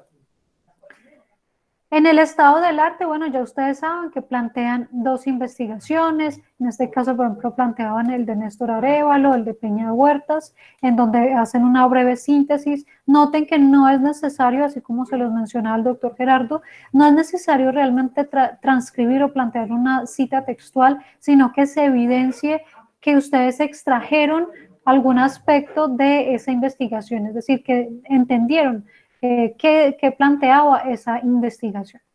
Bien.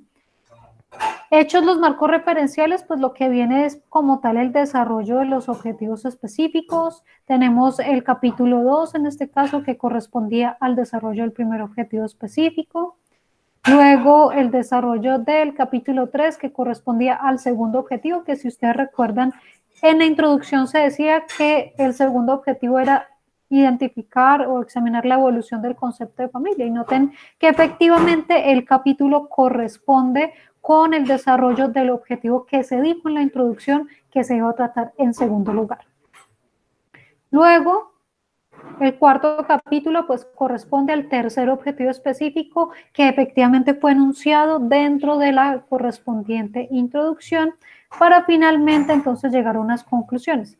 Que de hecho si ustedes notan, y en general eso pasa mucho en los escritos académicos, las conclusiones suelen ser lo más corto y al final no permite o no representa todo lo que se dijo dentro de los apartados anteriores. Usualmente eso pasa porque cuando ya llegamos a redactar las conclusiones ya estamos cansados, usualmente sobre el tiempo para hacer la entrega del artículo y suele afectarnos las conclusiones. Si ustedes notan lo que les decía el doctor Gerardo, cuando un editor lee un artículo y en general cuando un par evaluador lee un artículo, yo misma lo he hecho cuando he sido par evaluadora, lo que uno mira en principio es el resumen y las conclusiones. Y a partir de eso ya uno extrae una idea general sobre la calidad del artículo. Si yo dejo mis conclusiones y mi resumen flojos, a pesar de que en el desarrollo del artículo quizás sea muy interesante, la primera impresión, que usualmente es la única, porque cuando están, por ejemplo, en procesos de revistas, esa primera impresión es la más importante, porque me pueden descartar mi artículo y ya no va a haber lugar a recursos, es muy importante. Entonces, siempre consideren esa parte del resumen y las conclusiones. Y, por supuesto, bueno, pues las referencias bibliográficas. No sé si hay alguna pregunta de este ejemplo o de alguna de las partes del artículo que se entregaría este domingo. Profe, yo. Sí.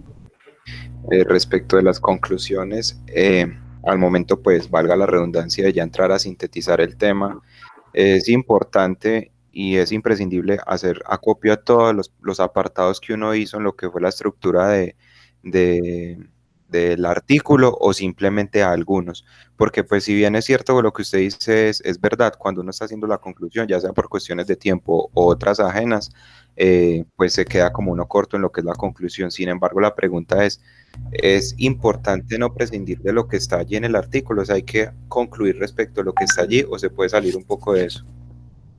Ok, listo, gracias por la pregunta. Sí, definitivamente la parte de la conclusión es un poco triste. Miren, yo les pongo el ejemplo. Bueno, este fue uno de los primeros artículos, de hecho, que me publicaron. Por supuesto, hay aspectos que cuando lo releo siempre queda uno con la sensación, aquí lo podría haber cambiado, esta parte me habría quedado mejor de esta forma. Y justamente uno de los aspectos que siempre, ¿cómo decirlo? En los que siempre digo, lo habría podido mejorar, justamente fue las conclusiones, porque me pasó eso, ¿no? En la convocatoria que hicieron, estaba sobre el tiempo y ya cuando llegué a las conclusiones, había eso, ¿no? Falta de tiempo y cansancio. Y cuando leo las conclusiones digo, uff, me hizo falta hablar de este aspecto, me hizo falta ponerle este detallito. Si ustedes notan, pues miren, también a mí me quedó la conclusión en 2 párrafos, y cuando lo leo digo, uy, me hubiera quedado muy bueno si le hubiera puesto tal cosa que está en el artículo, pero no quedó en la conclusión. En general, yo siempre recomiendo que las conclusiones debe ser un redondeo de las ideas que se plantearon en el artículo, pero sí o sí debe evidenciar la respuesta a la pregunta de investigación. Entonces, ese es el punto que no debe faltar. Ese es el punto que no debe faltar. Que haya una respuesta clara y concreta a la pregunta de investigación que yo planteé. ¿Listo? Sin embargo, la técnica que resulta ser más favorable para tener unas buenas conclusiones es que al menos haya un párrafo por cada capítulo que yo desarrollé, ¿sí? Porque eso permite que se muestre la hilación de las diferentes ideas. Entonces, eso fue lo que intenté hacer aquí, solo que al final me faltó tiempo para, aquí por ejemplo, junté segundo y tercer capítulo en un solo párrafo, que habría sido realmente más adecuado verlo separado porque el tercer párrafo habría sido más, debería haber sido más extenso, porque no muestra todo lo que se desarrolló en el tercer capítulo.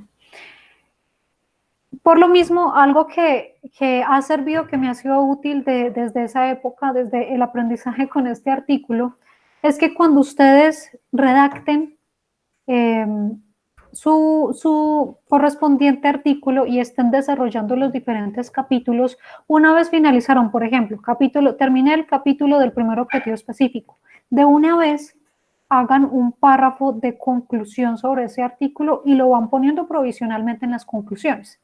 Eso les va a ahorrar un poquito de tiempo porque cuando lleguen a las conclusiones ya hay algo construido y porque tengo fresco en el momento en el que terminé de redactar ese capítulo, todavía tengo frescas las ideas que acabo de redactar. Entonces, redactan ese párrafo no para dejarlo en el capítulo, sino que de una vez lo traslado a las conclusiones y cuando llegue a las conclusiones lo releo y miro si le puedo hacer algún cambio, le agrego, le quito algo, ¿sí? Pero yo sí recomiendo que de cada capítulo de desarrollo de objetivos específicos, es decir, en las conclusiones, no tengo que hacer una conclusión sobre la introducción, por ejemplo. Pero sí es ideal que haya al menos una conclusión en relación con cada objetivo específico que desarrollé y finalmente un cierre con la pregunta de investigación. Bien. No sé si hay alguna otra pregunta.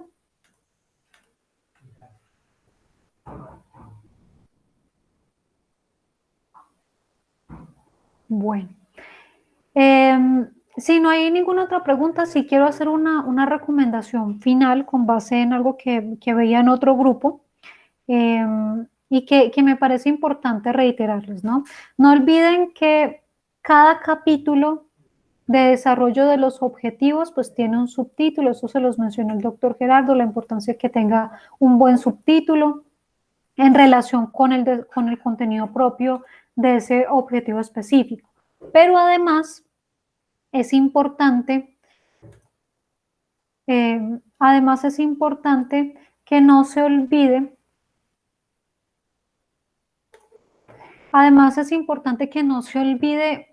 que el mínimo de páginas por capítulo son 2 páginas, es decir, mínimamente cada objetivo específico debe ser desarrollado en 2 páginas, ¿listo? Y lo otro es, por favor, tengan mucho cuidado con la citación, ¿sí? ¿Por qué se los digo? Porque veía en otro grupo que un grupo que cometió plagio y ese aspecto es muy delicado, es muy importante que ustedes constaten, sobre todo cuando tienen sus grupos de trabajo, que efectivamente la información que están empleando sí haya sido correctamente citada. En el caso de este grupo que les menciono, pues todo el segundo capítulo era plagio, es decir, copiaron y pegaron lo que encontraron en una página web y ni siquiera pusieron comillas, no pusieron sangría, nada, es decir, tal cual estaba presentando, tal cual lo presentaron, significaba que lo que estaba ahí lo escribieron ellos. cuando uno lee, uno dice, esto tiene términos que ya he leído en otra parte. Cuando voy a ver, efectivamente, estaba ya en una página web, no hicieron cita, no pusieron nada, es decir, plagio 100%. Tengan mucho cuidado con eso, muchachos. Ustedes saben que el plagio, que además no debería ser cometido por nosotros como abogados, que somos los primeros llamados a respetar derechos de autor, eh, además tiene unas consecuencias académicas, ¿no? Se los mencionaba desde la primera clase. Trabajos que comete, en donde se encuentre plagio tienen como consecuencia la calificación más baja, es decir, 0. Y adicionalmente es una falta disciplinaria. Si ustedes revisan el manual de convivencia, el manual estudiantil, el plagio es una falta disciplinaria y nosotros como docentes, sobre todo como docentes investigadores, somos los primeros llamados a reportar al comité de ética cuando se cometen plagios. Cualquier docente lo puede hacer, de hecho, pero sobre todo en estos espacios de investigación en donde es tan delicado que eso se cometa, pues nosotros debemos correr el traslado al comité de ética e iniciar un proceso disciplinario. Bien, entonces eviten ese tipo de circunstancias. Hay universidades, por ejemplo en la universidad externa, si se comprueba que se cometió plagio en un trabajo, cualquiera que sea, ni siquiera una tesis, no un trabajo, da lugar a cancelación de matrícula. Bien, en nuestro caso, pues también se surte un proceso disciplinario y yo los invito a que eviten ese tipo de prácticas que deben ser completamente eliminadas dentro del escenario académico y por supuesto, pues la idea es, yo prefiero, y ustedes seguramente lo habrán visto, trabajos que han sido muy concisos, pero que eran palabras de ustedes y valoro más eso que 20 páginas en donde 15 son citas textuales, ¿no? Que algunos, por ejemplo, les recomendaba eso en el primer corte, elimíneme tantas citas y póngame lo que ustedes piensan sobre eso. Es mucho más valioso en el artículo ver la postura y la posición personal de ustedes que de pronto un exceso de citas que no permite evidenciar tanto eso. Bien, esa es entonces la recomendación final que les doy. No olviden entonces las fechas, ambas actividades están habilitadas en la plataforma Moodle hasta el domingo. Y bueno, ya si hay algún otro grupo que quiera alguna asesoría, mañana les comparto algunos horarios. Esta semana ha sido un poco ajetreada, hemos tenido reuniones, eventos, de todo, entonces ha sido un poco ajetreada y por lo mismo pues tengo unos espacios un poco más limitados, pero de todas formas mañana les comparto un par de horarios adicionales, es decir, de jueves, viernes, sábado, para que los que quieran tener una asesoría, que tengan un avance y quieren que lo revise, quieran despejar alguna duda de los comentarios que les envié, pues también tengan la posibilidad de hacerlo. Bien. ¿Hay alguna pregunta, muchachos, antes de finalizar? Profe, buenas noches. Buenas noches. Profe, qué pena, lo que pasa es que yo le escribí al WhatsApp hace tiempito, entonces quisiera que me tuviese en cuenta. Yo miro quién me está Valentina. hablando. Valentina. Sí, señora. Ok, y me pediste una asesoría. No, es más que todo una duda por la nota. Ok, listo, dale. Sí. Entonces ahorita te respondo, ¿listo? Bueno, muchas gracias. Ok. ¿Alguien más, alguna pregunta, alguna inquietud? Hola, profe, buenas noches.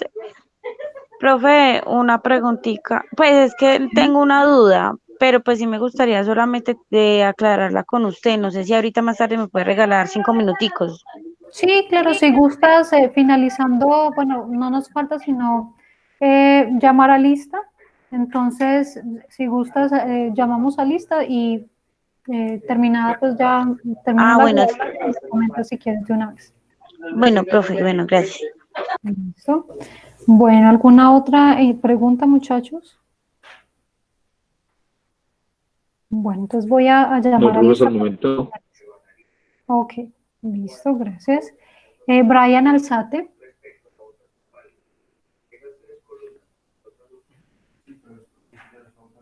Estefanía Arias.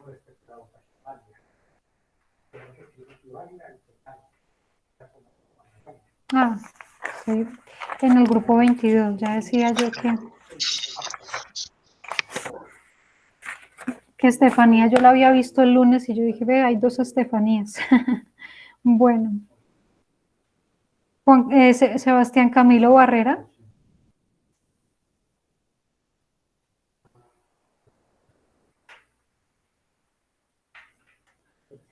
Sebastián Barreto. Presente, Doc. Ok, Valentina Barros, y ya nos habló. Presente. Ok, Juan Camilo Betancourt, también lo vi. Presente, profe. Ok, María Paula Botero.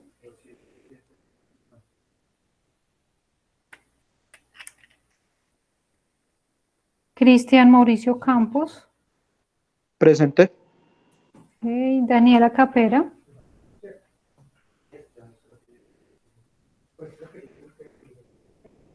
Profe, Daniela Capera tiene problemas con el internet. Ok, listo, gracias por la información. Johnny Alejandro. Presente, doctora, ¿cómo está? Bien, gracias. Gracias, Brian. Sí, justamente ella me escribió y me comentó de la situación. Gracias. Johnny Mauricio Cruz. Presente, querida profesora. Ok, gracias. Nelson Enrique Díaz. ¿Nelson está? Presente, doctora. Ok, Luisa Fernanda Duque. Presente, profe. Ok, José Javier Galeano. Ok, José, ya vi tu mensaje. Lizeth Gallego. Laura Viviana García. Luisa Fernanda Gaviria. Presente. Ok, Luisa, gracias. Juan Pablo Giraldo. Buenas noches, profe, presente. Ok. María Victoria Giraldo. Ok, María Victoria, ya vi tu mensaje.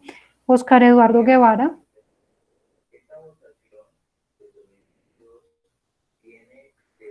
Ok, pero si estaba conectado. Daniel. Él como que tuvo un problema con el internet, pero él sí estaba conectado desde el Sí, principio. sí, lo vi conectado. Gracias. Daniela Guzmán.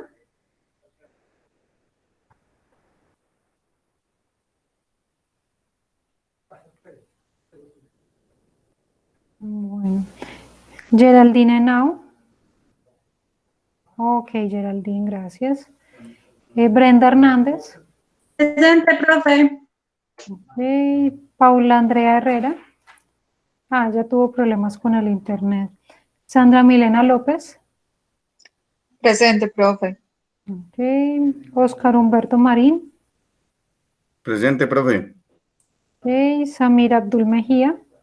Presente, profe. Ok. John Andrés Origua. Él también sí lo vi. Profe. Ok, John. José Mauricio Tálvaro. Y sí vi que estaba conectado. Presente. Ok, gracias. María Camila Rendón.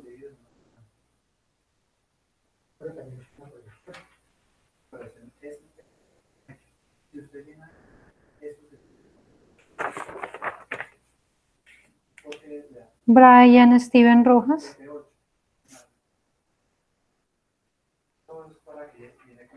Ok, Brian, gracias. Tania Valeria Romero. Ok, sí la veo conectada. Julián Esteban Torres. Ok, Julián, gracias. Y Alejandra Valencia, que también ya nos comentó. Bueno, muchachos, entonces, si no hay ninguna pregunta, pues muchas gracias por su participación en la clase del día de hoy y en general por la participación a lo largo del semestre. Espero que haya sido de utilidad este contenido que hemos abarcado a lo largo de estos 3 cortes. Desearles muchos éxitos en estos exámenes finales y bueno, cualquier duda o inquietud que tengan frente a nuestras actividades se pueden comunicar conmigo. Muchas gracias, profe. Bueno, Profe, muchas gracias por todo. Muchas gracias, doctora. Muy formal. Muchas gracias, doctora. Gracias. Chao, profe.